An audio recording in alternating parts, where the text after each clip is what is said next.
So yes. So first of all, the subject history itself, it has 3 modules, ma. First, ancient part. Okay. Next. मेरे को दिख रहा है साहब आपके ये चक्कर में बुलेट घुसने की हर कोशिश Okay. कर नहीं होता तो वो बताया नहीं You have modern part. एक बार बोल दिया हमारे में वो दिखाया था So, in my point of view, if you want to remember the historical events, what is most important, you know? Guys, please mute your profile.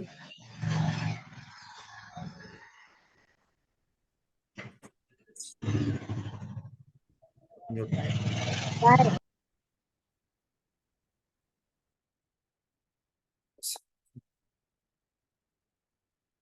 Fine.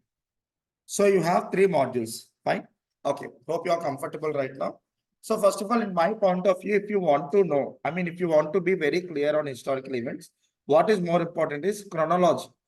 Chronology is very, very important. Okay.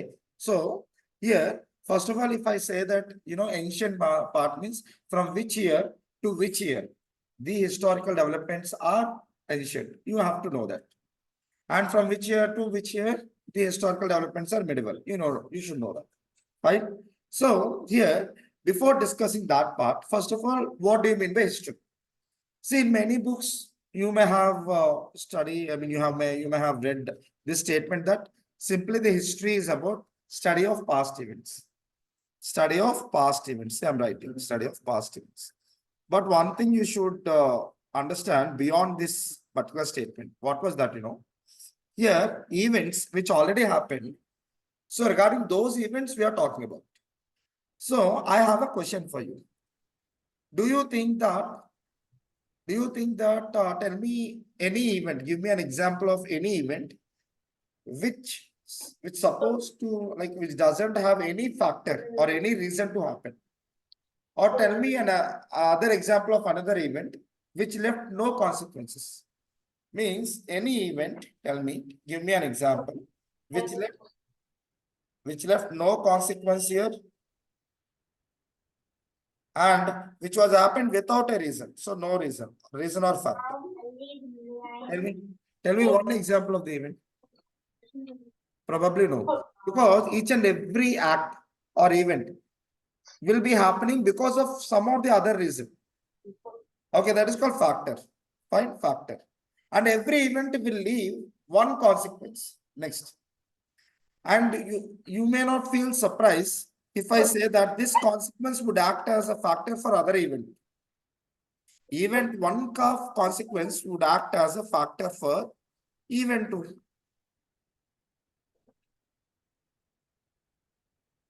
For example, you're sitting in this classroom. That is an event. What is the reason? Because you aspire to clear this Lawcet Adda exam. That is a factor. What is the consequence? You happen to join Lawcet Adda organization. That is called consequence of event 1. And this consequence of event 1 became a reason for me to sit here. You are understanding, right? So instead of simply saying that history is literally the study of past, I would like history is about study of the factors and the consequences of. Okay.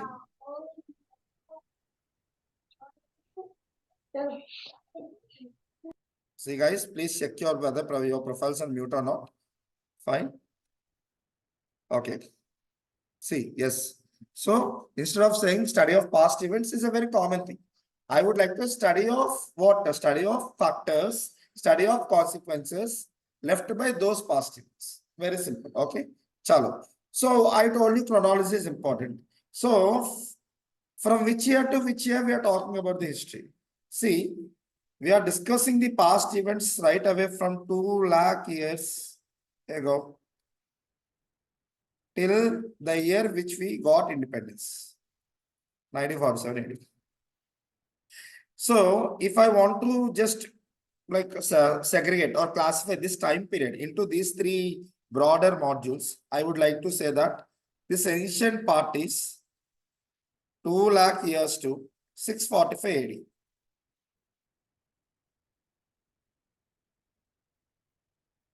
AD. Medieval part is that this 712 AD.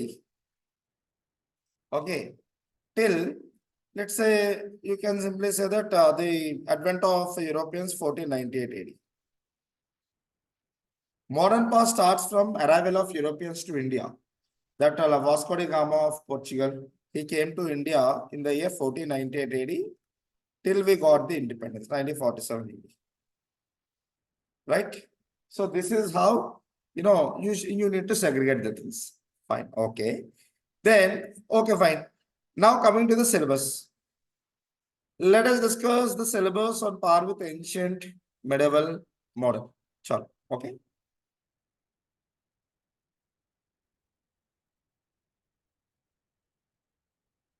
Okay, first edition. Chalo.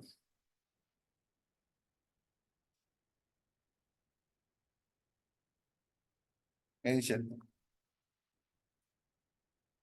The syllabus of ancient history starts from the event of establishment of human settlements, first ever human settlements. Like see, for example, we all are the humans, fine. We have got settled in our homes in this area called Hyderabad and all. Just imagine who would be the first man coming to India and in which part of India he may have settled. If you want to know those all details, first chapter is Stone Age. So you should go for a Stone Age. Probably which I'm going to explain you after this syllabus now. So the Stone Age developments which you are going to discuss right away from 2 lakh years, 2 lakh years, okay, till 5000 BC. BC, before Christ. Okay, I'll tell you about AD and BC, whatever later. And after Stone Age, okay, every one of us know how to read and write, right? You know how to read and write, right? So if I say that, like in a region, a set of people know how to read and write. So those people are called civilized. For example, we are civilized. How can we say we are civilized? On what basis we can say we are civilized? On the basis of knowledge over script, knowledge over language. Okay, we know how to read and we know how to write. So hence we are civilized. Fine, people like us who know how to read and write were started from which age? Means I mean to say what is the first civilization occurred in the Indian history? It was in Indus Valley civilization. Next topic in the ancient history, Indus Valley civilization. Also called as Harappan civilization. Okay. You can say this is the first civilization. Time period, kind of like 2500 BC till 1750 BC. In some areas, the developments of Harappan civilization was extended till 1300 BC also. Places like Gujarat. In general, as according to NCERT, we have taken the time period.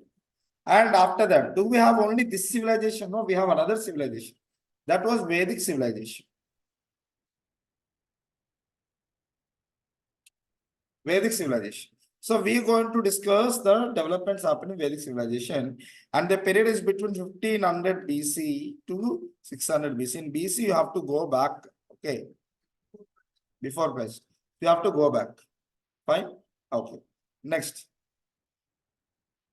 And after that, okay, people came to understand how to read and write. So people know how to account some transactions because you know how to read and how to write also. So if any trade transaction is happening, okay, and you know how to write it, so can you account that? Can you note the transaction? Yes or no? You can note it because you know how to present it. Fine, you know writing, and the other person know how to read. So people started to engage in more and more trading activities. So if you want to have more and more trading activities, what do you need? You need a city.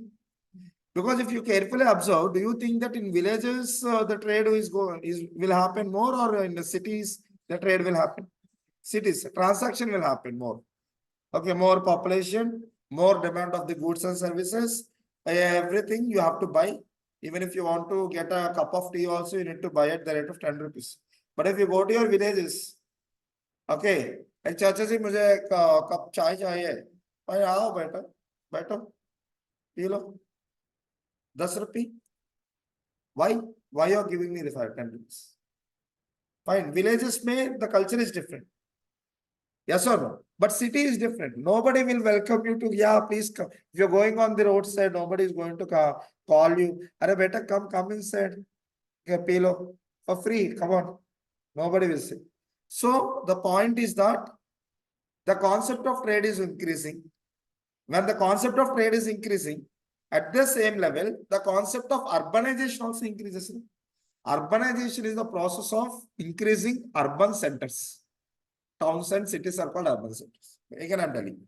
Urbanization is nothing but it is the process of increasing number of urban centers. If you ask me what is urban center, what do you mean by urban center? Towns and cities are called urban centers. Fine. So after Vedic civilization, we will get that the age of urbanization, and we will say age of second urbanization. Because where is the first urbanization happened? In the Indus Valley civilization. First urbanization. You will come. And this also called as post-Vedic age. Post-Vedic age. Okay. Fine. And this would be discussed right away from, okay, from 600 BC till 324 BC. Can I say that when the trade, transactions, urban centers, people are coming, settling down, all these are things happening. So there should be a central authority to regulate all this, yes or no? Otherwise, what would happen? Survival of the fittest. Who then person who has more strength, he will survive on the cost of other weaker sections. So to ensure the justice, a ruling is important. So in the same age of second urbanization of post-Vedic case, okay, ruling dynasties established. Those were called as Mahajanapadas. So this same time period, 600 BC to 324 BC, okay, in other way, you can say that age of Mahajanapadas. This is off, okay? Off. Age of Mahajanapada. Janapada, matlab like it's a political unit. See, for example, country, state, let's say district, village, all political units, right? Mahajanapada is a political unit. Mahajanapada itself is a country. You got it right? Age of Mahajanapadas. Can I say that all the capital cities of these Mahajanapadas shall act as good trade centers? Villages of the Mahajanapadas? I'm telling you that, I'm saying that. Can we consider that the capital cities of Mahajanapadas? In total, we have 16 Mahajanapadas. How many? 16 Mahajanapadas. Okay, Shodasa. 16 Mahajanapadas. Each Mahajanapada will be having at least one capital because some of the Mahajanapadas having two capitals, more than one.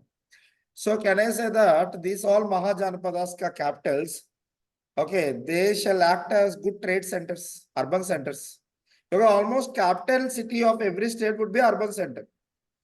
Tell me a state, example of a state or a country which made which made a village as its capital. Tell me. Village as its capital, which made a village as its capital. Give me an example. Give me an example of a state or a country in this world. Huh? Delhi? Delhi is a village. Huh? I'm asking that. Give me an example of a state or a country which made a village as its capital. Ah. Somebody has given the answer. That is. Yes. Sorry. Fine. No state. Because every time the capital would be, a urban center. Hyderabad is the capital of Telangana. Do you think this is a village? No. In the same way, Assam is a northeast state. Okay, but even though its capital Dispur is an urban center. Obviously, almost every capital cities will be urban centers. So I'm saying that this is the age of urbanization. And at the same time, this is the age of Mahajanapadas. So almost the capital cities of those Mahajanapadas would act as urban centers. Am I clear to all of you? Am I clear to both of you? Clear. Next. Okay. Next, we shall discuss a particular dynasty so special, exclusive. Okay, and that dynasty name is Mauryan dynasty. And instead of saying it as Mauryan dynasty, we can say that Mauryan Empire. Because in this age of Mahajanpadas, 16 Mahajanpadas we have.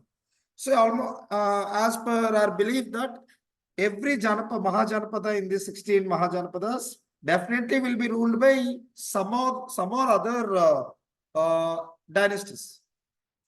So why do we discuss only Mauryan dynasty? Because they were the only one, okay, in that age to create an empire in the history. Empire, Akhand Bharat Empire. Okay, almost they have ruled almost every part of the country, leaving the Assam in the northeastern part and deep south Tamil Nadu and Kerala in the parts of in the south. But leaving those two parts, rest of entire India, including today's Pakistan and Afghanistan too, were under the Mauryan rule. Imagine such a big empire. Are you understanding? That was why we were discussing the Mauryan Empire in detail. Who were the rulers, what they have done, why, what was the reason behind the Mauryan to create an empire, how the others have failed.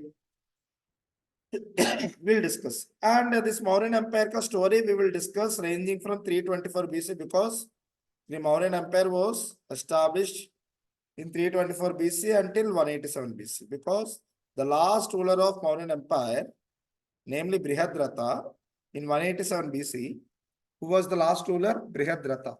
Spell it out. Brihadratha. Brihadratha. Okay. So this last ruler, Brihadratha, while he was walking, inspecting his army, his own army general, commander-in-chief, military general, he beheaded his king, Brihadratha, in front of the entire army.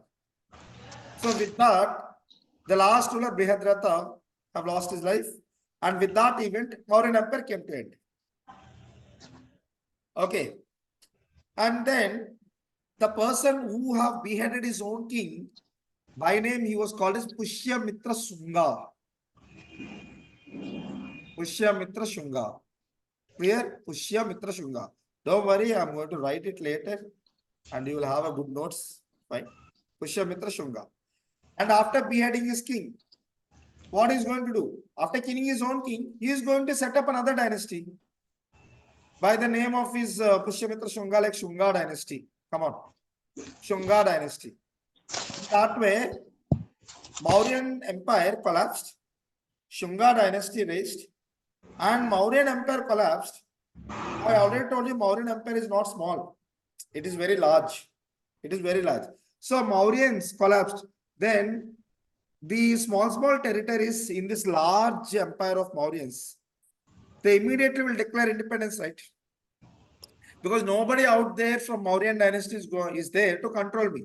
So why should I be under his control? I will declare my independence. Salo. So all the people have declared independence, like Simuka is a person from Satavahana dynasty, declared independence after Mauryans and established Satavahana dynasty. Have you heard Gautami Putra Satakarni? Balebabu. Okay, Gautami Putra Satakarni. He is from Satavahanas. How come the Satavahanas able to, yes, Brihadratta right spelling. Brihandrata, no, Brihadratta. Okay. Brihadrata, matlab say, I'll write the spelling here for you. But don't worry, and later, this is a story discussion. Brihadrata. Okay.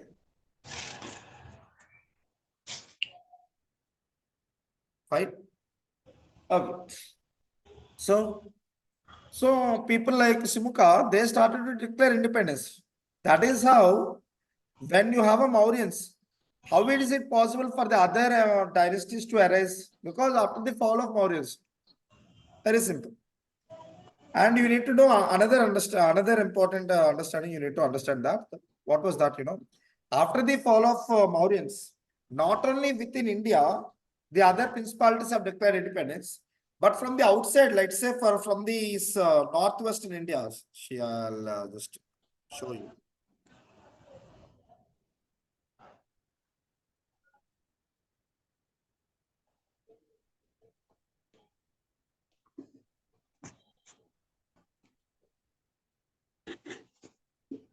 And this is the northwestern part. The erstwhile, right now Pakistan and the right now Afghanistan. Fine, this is the Pakistan part. This is the Afghanistan part. In those days, were a part of Indian subcontinent. Okay. So you have Central Asia on top of Afghanistan. Yes. And here you will have China. You have what? Central Asia.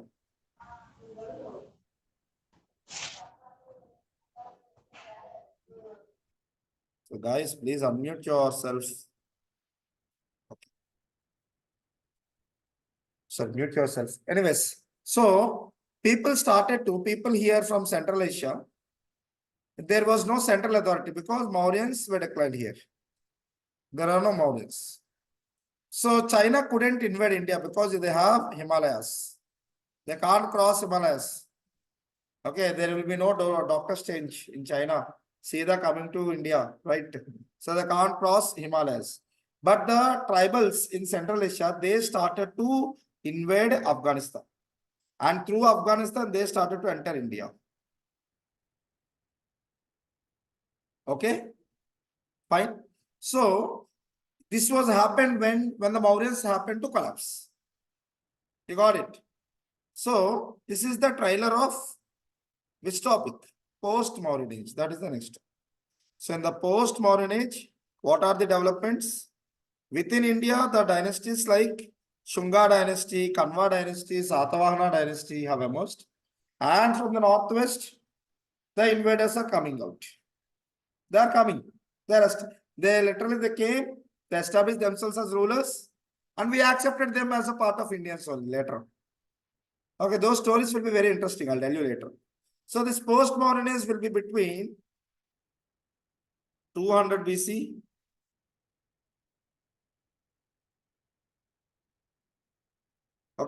till 300 AD. Almost if you calculate this, how many years? Huh? AD means Anna Domini. Domini. Anna Domini. Okay, we are following Gregorian calendar, European calendar, Gregorian calendar on the basis of this. So that was not so important for you. Anyway, sir, you know, like if you come to 4th BC, number 4 BC, 200 to 4, you will get now 4 number.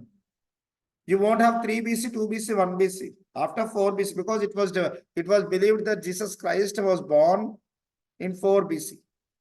After his birth, the people started to follow the years ahead now. After his birth in 4 BC, next year 180, 280, 380, 480, today 2024 AD. You understood, right? That is how the things. So how many years? What is the span of this time period? 500 years. Yes or no? 200 BC to 300 AD. 500 years. So we shall discuss the 500 years. And you know, in the ancient history, if you ask me what is the most important topic, post-Mauryan age. And both Lambaga topic, like most, kind of large topic. It will take time, post-Mauryan. Because in this same post-Mauryan age, the religions like Buddhism, Jainism, they have got prospered. If you ask me when they have got originated, obviously they have been originated in this time period, like this post-Vedic age or age of Mahajanpas, between 600 BC to 324 BC. Origin point is this one. Buddhism and Jainism have originated during this time. But Buddhism and Jainism, they have got prospered in these 500 years. Prosper. Origin is different, prospered is different. Yes, sir. That was it. Okay, fine. And after that, so we came till 300 AD. But I told you in the last slide that it was till 645 AD, the ancient history continues. Till 645 AD. We are at 300 AD. Chalo, next 345 AD, what happened? I'm continuing here. Next, age of Guptas. Gupta age. Guptas. Okay. This is between 300, let's say 350 AD till 550 AD for next 200 years. If you want me to tell you the significance of Gupta is, do you remember Mauryans creating a large empire, Akhanda Bharat? Do you remember Mauryans creating large empire, leaving Assam, southern parts of Tamil Nadu and Kerala? Mauryans, right? Not as much Mauryans, but second after Mauryans, they created an empire, Gupta Empire. Because just like Mauryans, they have taken the northern parts, Indo-Gangetic Valley. I'll tell you this is northwestern part, this is northern part. Okay, and this is called Indo-Gangetic Plain. Indo-Gangetic Plain or Valley. Okay, in geography, you will understand this. And if you come across, you will have northeastern India. This is northeast states. You got it? And then that's it. Merabat Mahan, sorry. Okay, chalo, I'm just drawing like this. And this portion is called what? Malwa region. These names are very, very important because it's a Malwa plateau, so we will call it as Malwa region. Okay, and this portion, Deccan region, because Deccan Plateau. Because of what? Deccan Plateau. And we are sitting in this Deccan Plateau. Because Hyderabad is somewhere here around. And Deccan. This is called South India. Deep South. South India.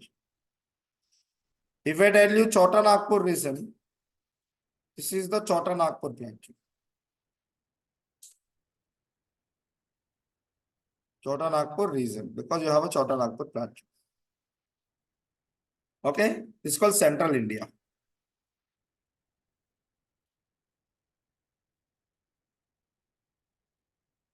Okay, here you have Delhi, fine, and you have Punjab. Oh, sorry, Punjab is this. Sorry. You have Himachal Pradesh. So from ranging from Punjab, Himachal Pradesh till Meerut here. This is Uttar Pradesh. So till Meerut, you have Meerut here, Meerut. So this portion, I'll change the pen for you. Wait.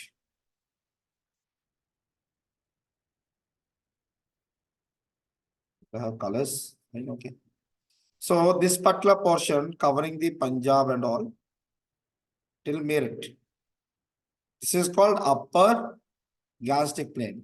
Until Bihar here, this is called Middle Gangetic Plain. And covering the some parts of Chota Nagpur region and northeastern India, like this. This is called Lower Gangetic Plain. Understanding, right? Middle Gangetic Plain is from Meerut to till western Bihar. This is Middle Gangetic Plain. And you'll be having Nepal here. You got it, right? So this is how geographical divisions you need to understand, because whenever I use Malwa region, you know, Chandragupta II of Gupta dynasty have occupied Malwa region. Then you should able to visualize where is Malwa region. This is the Malwa region. What do you say? It is important. Fine. Anyways, Gupta age ho gaya. And we are at 550 AD. And after Gupta age, we shall come across age of some political uncertainty. Because after Guptas, nobody could able to stand like, yes, I am the emperor. Okay, nobody could stand. But after Guptas and before the medieval history starts, there was a person who is very important, who is called Lord Harshvardhan. Because he was not successful in creating an extensive empire like Mauryans and Guptas, but he could able to rule the entire Indo-Gangetic Plain. That is called North India. Just imagine the entire Indo-Gangetic Plain, upper, middle, and lower Gangetic Plain.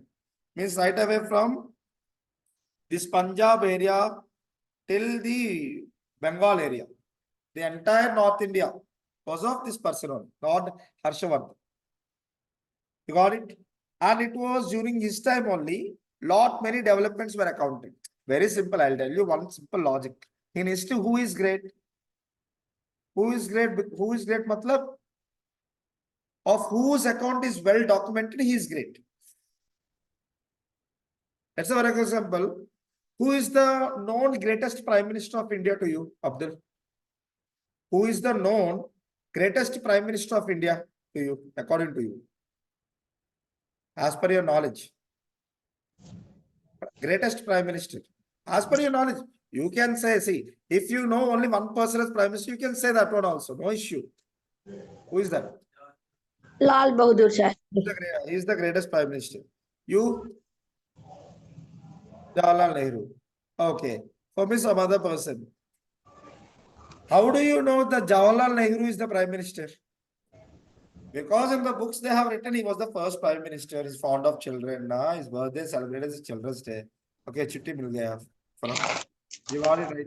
Because it was accounted. Just imagine if I say,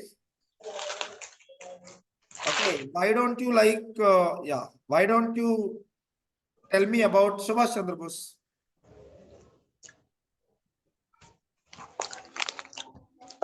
You have asked about PM only, no, sir? PM only, and he declared as the Prime Minister even before independence, Prime Minister of Provisional Government established in Andaman and Nicobar. Okay. I can understand. Only point is that was not well documented. Oh, yes. That was not well documented because very few of the people know this. Okay, to know this, you need to go for a competitive exam books, then you can understand. Fine. But Jawaharlal Nehru is the first Prime Minister of India. You need not to go for books. It's a simple fact. Fine. So in the history, whom you will remember? A person of whose history is well documented, you will remember. So why I'm saying this? Because during the time of Harshavardhan, I don't mean that there are no other kings who are of same grade as Harshavardhan. I don't mean that because you have the Harshavardhan, contemporary to Harshavardhan. Okay, contemporaries belong to the same age. You contemporary to me because we belong to same age, same period. So contemporary Harshavardhan, you have Pulakesi too of Western Chalukya of Badami. You have Narasimha Varman of Pallava dynasty. Okay, those people also very great. But the problem is regarding them, accounts are very few, very less. But regarding Harshavardhan, his own court poet called Banabhatta has written the biography of Harshavardhan called Harsha Charita. Banabhatta has written Harsha Charita. And a person from China, coming from China to India, that is Hayan Sang. Who was he? Hayan Sang. Oh shit.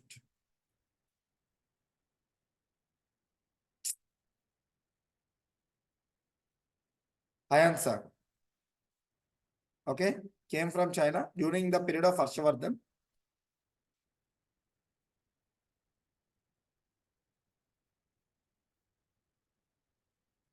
And he has well documented. He has written good, very very good information about Harshavardhan.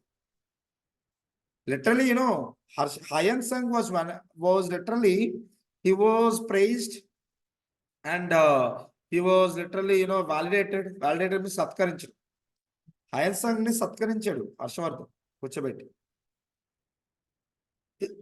So, regarding Harshavardhan, his own court poet Banabhatta has given good account.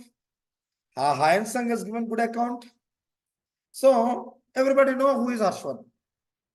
And everybody know who Harshavardhan as the last important ancient Hindu ruler.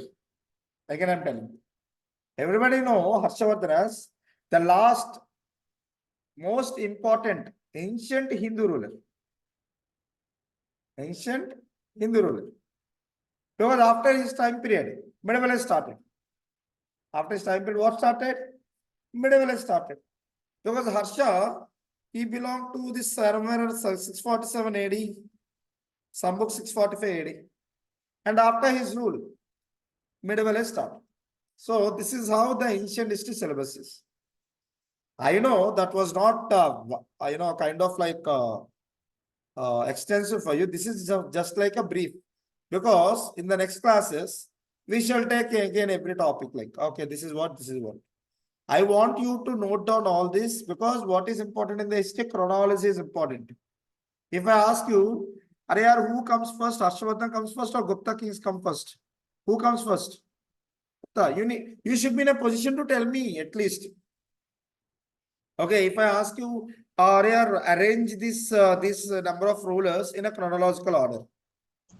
Ashoka, Mauryan ruler.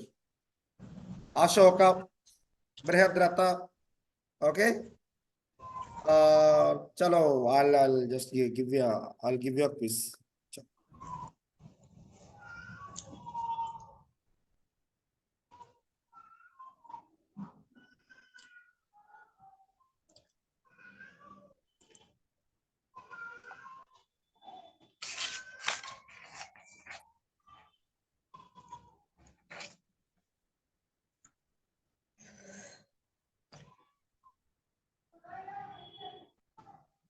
Keep this in a chronological order, from ascending order to descending order. Who comes first? Tell me just numbers. Chandragupta first, Harshavardhana next, Brihadartha third, and Ashoka fourth.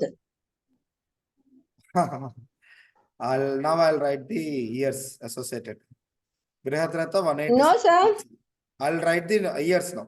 Then you can check your answer on that. Okay. Chandragupta to 400 AD. Ashoka somewhere around 260 BC.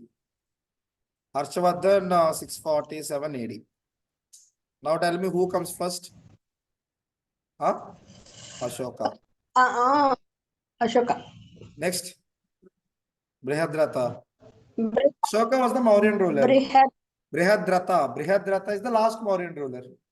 Okay, 3-1. Oh, After that, decreasing order, sir. from small to big.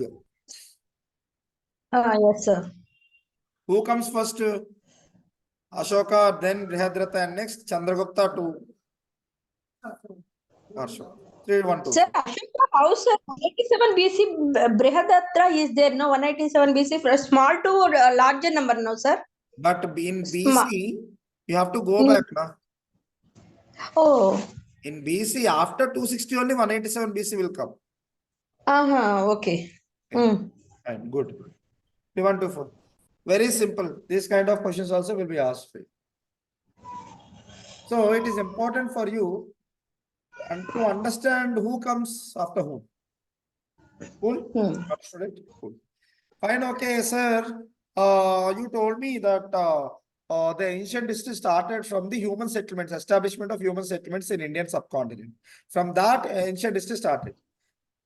Then if you ask me, so what is the particular incident from when we start to define? Yes, medieval history started.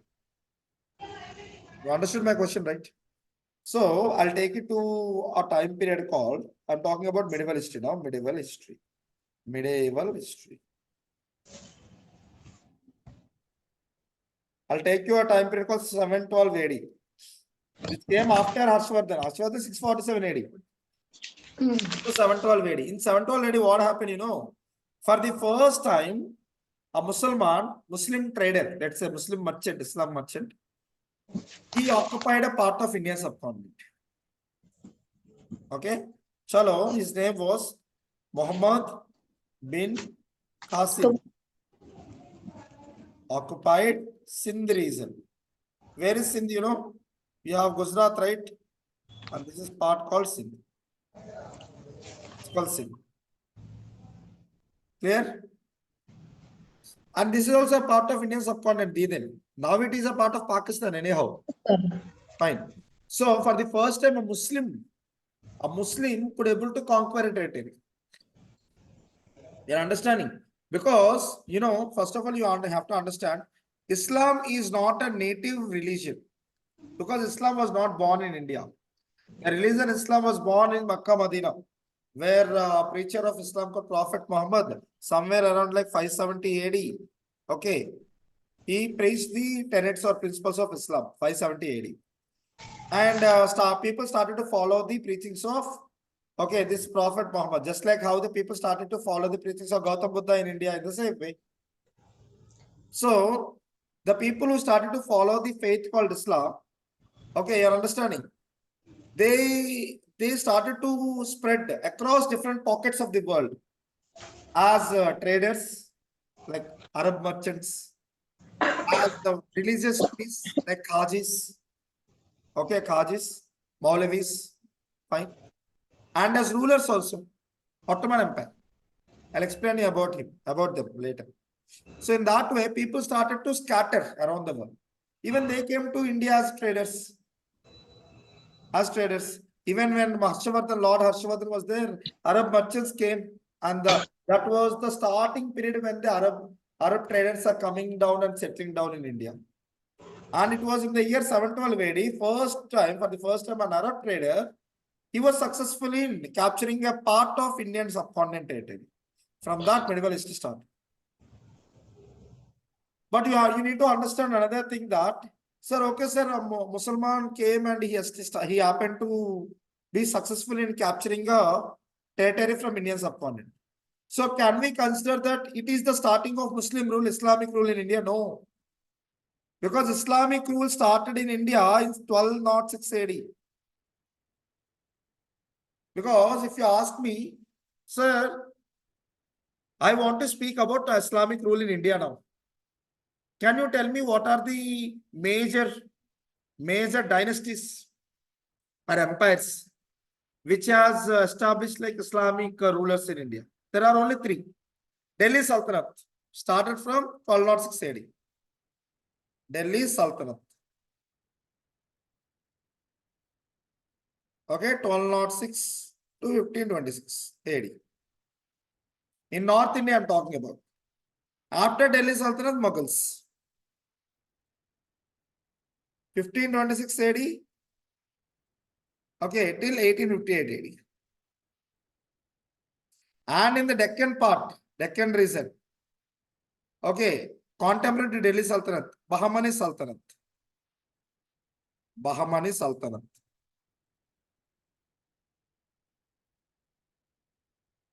Okay, like they were around like 1347 AD till somewhere around like 1535 AD. There are only three Islamic establishments, three Islamic dynasties or empires which ruled India, but they have ruled for larger period. See, Delhi Sultanate almost 320 years. Mughals almost 332 years. Just calculate the time period. And these people, they have ruled for almost 180 years. Yes or no? So their number of dynasties were small, three only. But the number of years they have ruled is large. That was why Muslims have established in Indian society as far as Hindus, majority, like our brothers. You got it, Abdul? That was the thing.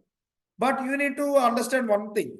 Sir, first conquest was happened in 712 AD, but the establishment of Muslim Empire or Islamic Empire 1206 AD, almost 500 years after. What happened in this 500 years? That is what Islamic invasion. Next topic is in the medieval history what? Islamic invasion to India. In this, we'll discuss about two most important personalities.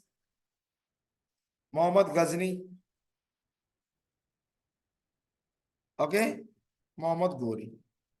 Both are not brothers. They don't even belong to same period also. Not contemporary also. He belonged to somewhere 1000 AD. He belonged to like 1190, 1180, 1190, 1206 AD. So 100 years difference, both of them. And both doesn't belong to same territory also. Fine. Fine. Anyways, it was Muhammad Ghazni who raided India, who conducted raids over India and looted the wealth of India for 17 times. For 17 times, he conducted expeditions or raids. Dandayatra. Came to an and he has no wish or he has no aspiration to rule India. Because Mr. Muhammad of Ghazni had himself had a separate kingdom in the Central Asia, Turkmenistan, like that. He had his own establishment. But to fund his own kingdom, he used to loot us. Interesting, right? Fine. But unlike Ghazni, Mr. Muhammad Ghori, Mr. Ghori he had an aspiration to establish an Islamic rule in India.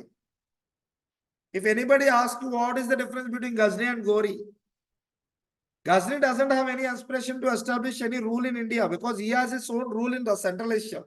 To fund his kingdom, he used to loot the wealth in India. But Gori, unlike Ghazni, he has the aspiration to establish a rule in India. Are you understanding, right? That is the difference. If anybody asks you, you have to tell in a simple manner. So, Gori, who had a wish or aspiration to establish himself in India, what he has done, first of all, if anybody who wants to come to India before modern period, they prefer Northwest India. Northwest India. Why? I'll tell you. Very simple.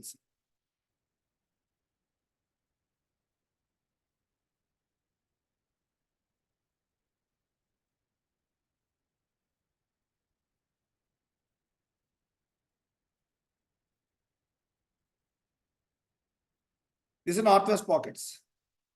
Here the thing is that you have Himalayas, right? Young folded mountains. Fine. These Himalayas are spread across the North India till Northwest India. When it comes to Northwest India, these Himalayas are spread like this.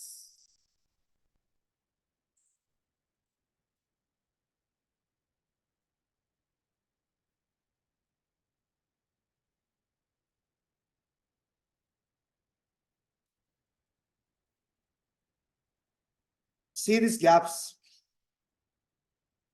These gaps are called passes. You don't find these gaps in the eastern front because this is very close.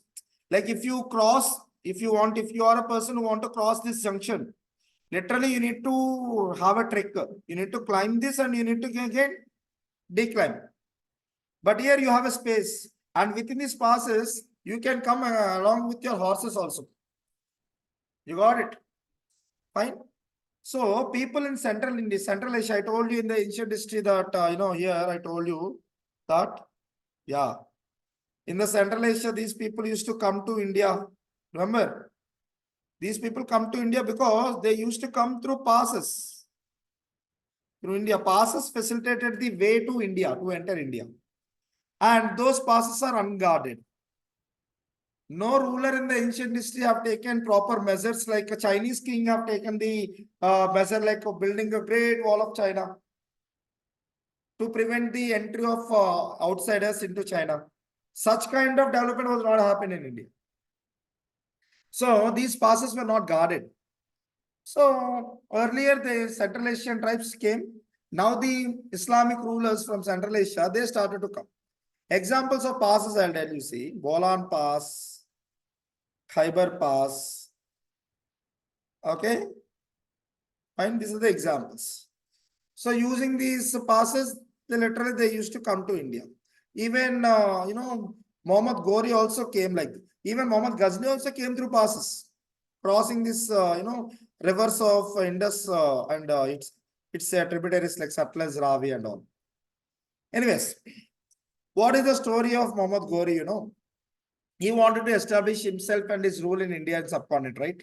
For that, first of all, if you want to establish your rule in India, you are in need of a territory in India so that that territory shall act as a base for you.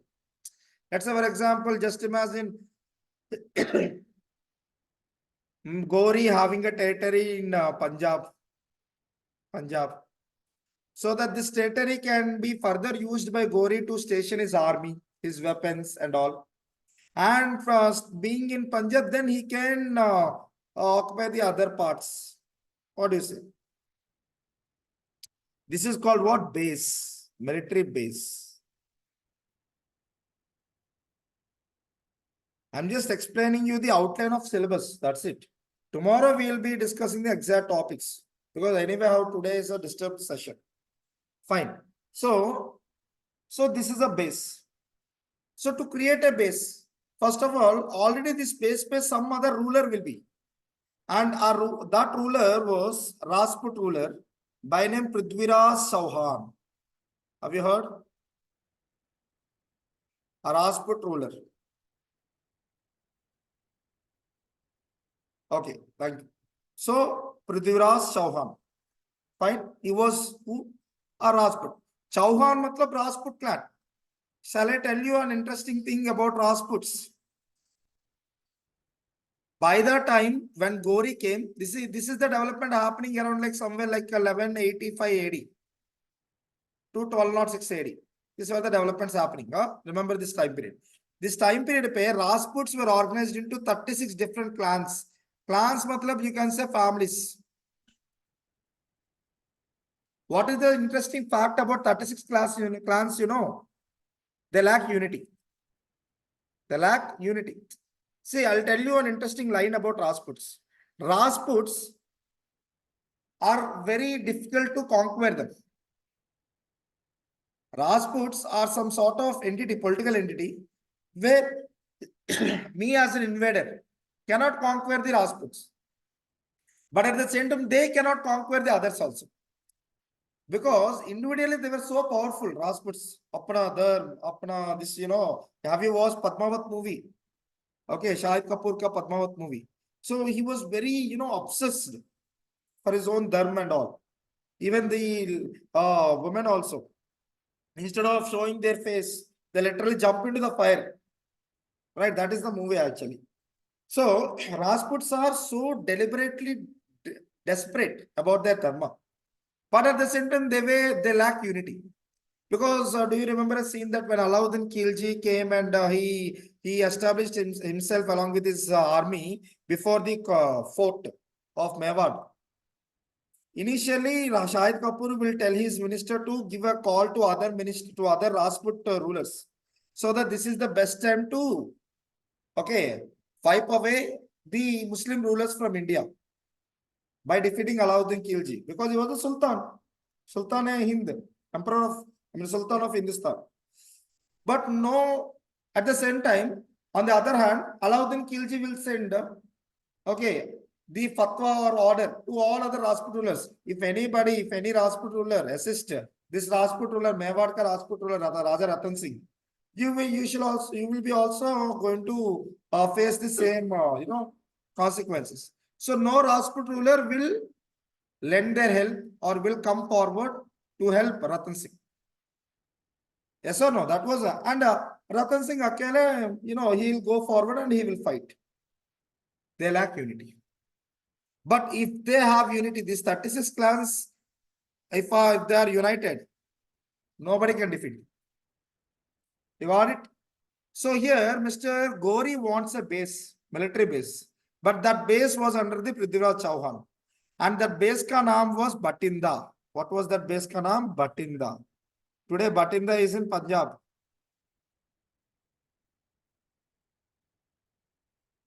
Got it? Batinda. Now, I am the Gori.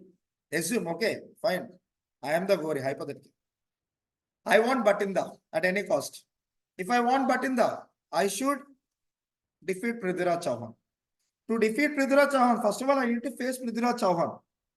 Chalo, I faced Prithviraj Chauhan in Tarain battle. Battle of Tarain. Very, very, very, very important ka battle. Because in the exams like SSC, Staff Selection Commission, other exams, Battle of Tarain ka year is important, 1191 AD. In the first Battle of Tarain, two battles. First battle was happened 1191 AD between Prithviraj Chauhan and Mr. Gori. Prithviraj Chauhan versus Rajput ruler and Mr. Gori. Between. Gori was undoubtedly defeated. Almost Gori has escaped death in the first battle of Panipat. So he underestimated this Prithviraj Chauhan. You can see the Bollywood film Prithviraj Chauhan, Akshay Kumar ka film in that. So Gori in the next year, that is in 1192 AD, very next year. Okay, this is when the second battle of Taran happened. He prepared well. This time again he happened to invade Batinda. The one mistake which has been done by Prithviraj Chauhan after the battle of Tarain 1 was he failed to let's say protect Batinda. He failed to fortify Bathinda from other further invasions. He left Bathinda free. So this thing has taken as an advantage by the Gory. Next time, in the very next year, he came back with stronger forces. He defeated Prithviraj Chauhan and 1192 AD. After the Sindh, remember 712 AD. After Sindh, it was Bathinda in 1192 AD, the second territory to be conquered by a Muslim ruler. You understood? Because in 712 AD, Sindh was conquered by whom? Muhammad bin Qasim. And from that time till 1192 AD, nobody could able to conquer another piece of territory in Indian subcontinent because we were very strong. Indian rulers were very strong. You happen to understand in the course of the discussion, which we are going to discuss later. So that is the importance of 1192 AD. 5 minutes. So after 712 AD, what is the next important year in the medieval history? 1192 AD. And from 1192 AD means making Bathinda as the base. Mr. Gory started to conquer the territories of northwest India like Multan, Peshawar, whole of Punjab, both India ka Punjab and Pakistan ka Punjab. You know, Punjab is in two places, right? Because we used to have Punjab like this.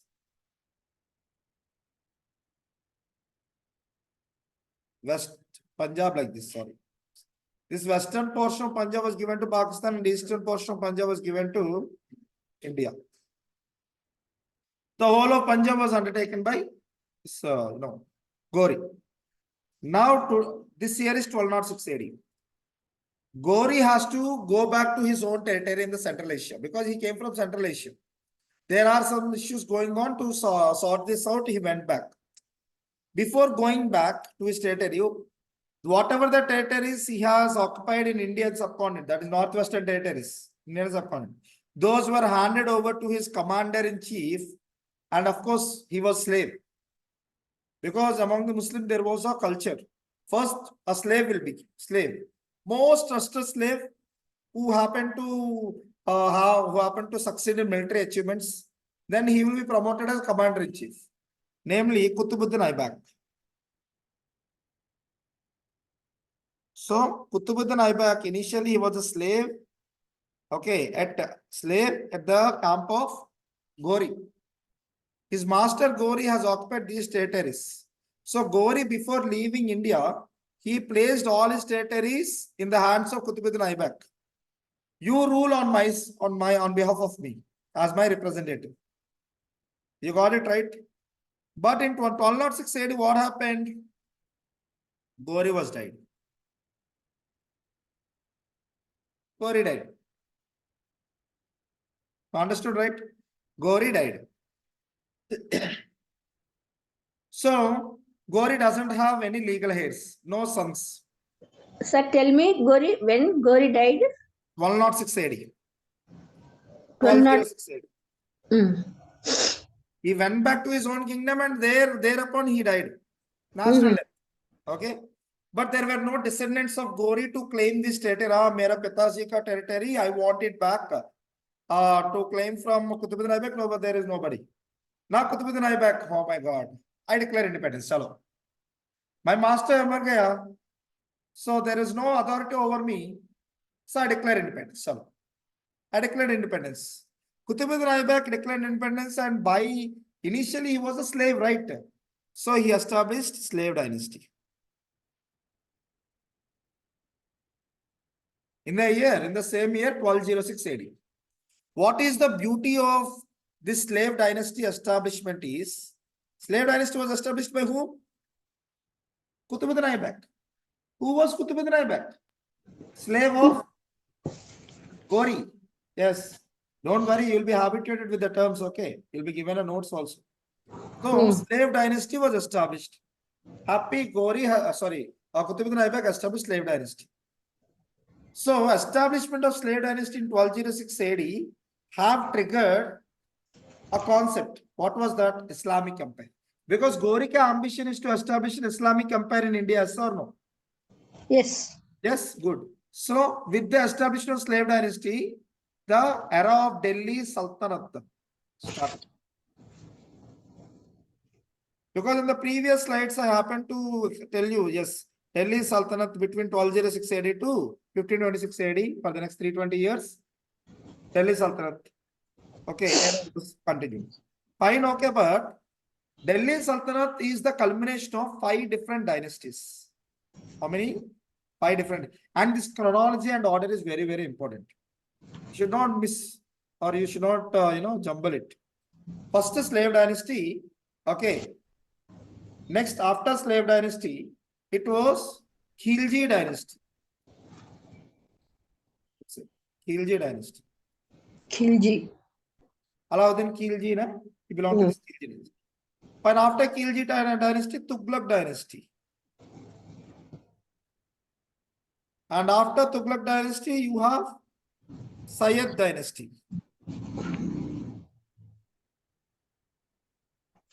And then Lodi dynasty.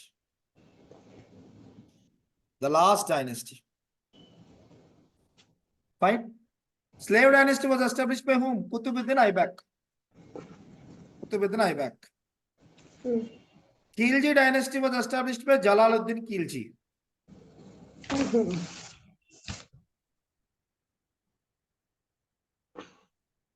In Padmavat movie, okay, the one who will go to Alauddin Khilji and he will be stabbed, right? Okay, the mama of Alauddin Khilji, Jalaluddin Khilji, right? That Jalaluddin Khilji established Khilji dynasty. Next, Tughlaq dynasty was established by Ghiyasuddin Tughlaq. They were the founders, okay? I'm just giving you the names of the founders. Ghiyasuddin Khilji. Sorry, Ghiyasuddin Tughlaq. Wait.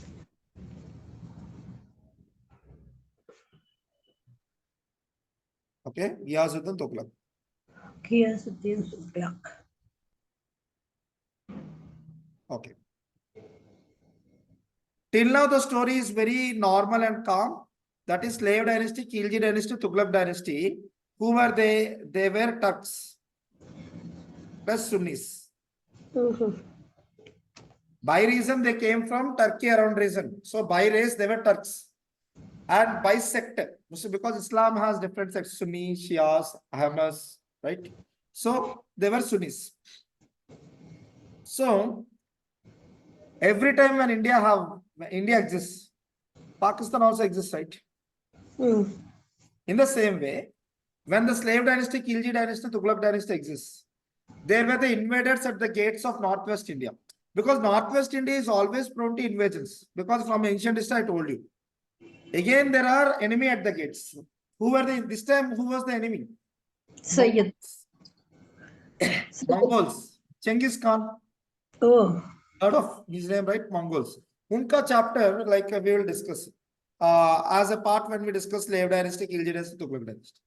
But by the time of Tughlaq dynasty, the last ruler, Firoz Shah Tughlaq, during his time, what happened? Mongols, the seat of Mongol will be taken over by Taimurs. Taimurs, named after Taimur, the founder. This Taimur will invade India. Mongols were failed to invade India because these rulers, slave dynasty, Khilji dynasty, Tughlaq dynasty, they were very powerful. They literally stopped the enemy at the gate only. But after the Tughlaq dynasty, nobody is